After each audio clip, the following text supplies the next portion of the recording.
கடந்த ஒரு 4 மாதமாவே நான் வந்து திருச்செந்தூர் சம்பந்தப்பட்ட ஒரு சில விஷயங்களை வந்து எனக்கு ஒரு உத்தரவு வருது. எப்படி வந்து பௌர்ணமி நீங்க திருச்செந்தூர்ல போய் படுத்து அவங்க வாழ்க்கை மாறும் அப்படின்னு சொல்றது வந்து எத்தனையோ முருக பக்தர்கள் வந்து படுத்து மாறிருக்காங்க. அப்போ தொடர்ந்து நிறைய கூட்டங்களும் வரதுக்கு காரணமும் அது ஒரு முக்கிய ரீசன் தானே. வருங்கம்மா, நீங்க வந்து எப்பயுமே வந்து ஒரு நல்லது செய்யும் போது நீங்க அதுக்குண்டான எதிர்வினையும் கெட்டதும் சமமா நடக்கும்.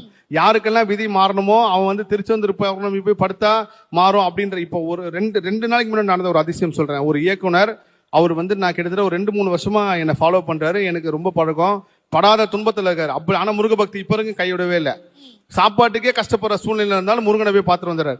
அப்போ ஒரு மனிதனுக்கு நேரம் வந்துருச்சுன்னா, நல்லா கேட்டுங்க, ஒரு மனிதனுக்கு நல்ல நேரம் வந்துருச்சுன்னா அந்த மனிதன் பக்கத்துல இருக்கிற கெட்டவன்லாம் தானா சண்டை போட்டு போயிடுவான். இதே ஒரு மனிதனுக்கு கெட்ட நேரம் வந்துச்சுன்னா இந்த மனிதன் வந்து கெட்டவனை தேடி போவான், கெட்டவன் இவனை தேடி வர மாட்டான். இவன் கெட்டவன் எங்க இருக்கணும் அங்க போவான். அந்த மாதிரி அந்த விஜய் முருகன் அந்த இயக்குனர் எனக்கு ஃபோன் பண்ணி இந்த மாதிரி விஷயம் சொல்றாரு. நான் அவர்கிட்ட அந்த ஒரு விஷயத்த இதான் நேரம் பாருங்க. அவருக்கு நேரம் வந்ததுனால என்னன்னு தெரியல, நான் சொன்ன எல்லா விஷயத்துக்கும் எனக்கே பெரிய ஆச்சரியம். நீங்க எப்படி போனீங்க விஜய் முருகன்? இந்த கோயிலுக்கு போயிட்டாரு, அந்த கோயிலுக்கு போயிட்டாரு, நான் நடுவில் ஒருத்தட்ட போய் சொல்லி விரவே பாத்துங்கன்னு சொல்றேன். டக்குன்னு எல்லாத்துக்கும் போயிட்டு வந்துட்டாரு. ஸோ அதான் நேரம்.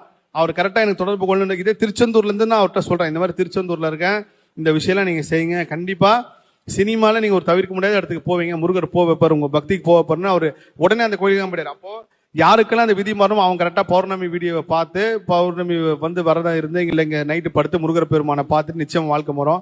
யாருக்கு இன்னும் மாறக்கூடாது, இன்னும் கொஞ்ச நாள் ஆகணுமோ அவங்க எல்லாருமே பௌர்ணமியில எதுக்குங்க போறீங்க, எதுக்கு போய் அங்க, ஏன்னா நீங்க பஞ்சபூதங்கள்ல 2 சக்தியும் கண் கூட உணர்ற இடம்